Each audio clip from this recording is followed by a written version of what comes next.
জন্মদিন মানেই আনন্দ, জন্মদিন মানেই শুভেচ্ছা, আর জন্মদিন মানেই শুভ কিছু একটা। কারণ এই জন্মদিনকে ঘিরেই আসলে ছেলেমেয়েদের আনন্দ আর আবদার।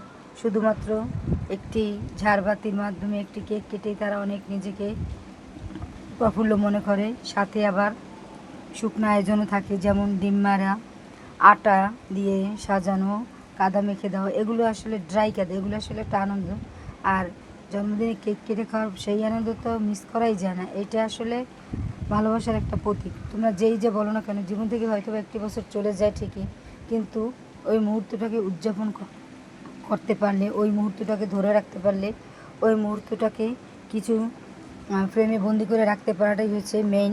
আসলে ভালোবাসা এমনই হয়। শুভ জন্মদিন মানেই জীবন থেকে একটি বছর চলে যাওয়া না। শুভ জন্মদিন মানে সারা একটা বছরের আনন্দকে ভাগাভাগি করে নেওয়া, সারা একটি বছরকে সুন্দর থাকা, সুস্থ থাকা, সারা একটি বছরকে লালিত করে আগামী বছরের প্রস্তুতি নেওয়া। এটাকেই বলে আসলে জন্মদিন। কিন্তু আমরা যেটা মনে করি সেটা আসলে জন্মদিন।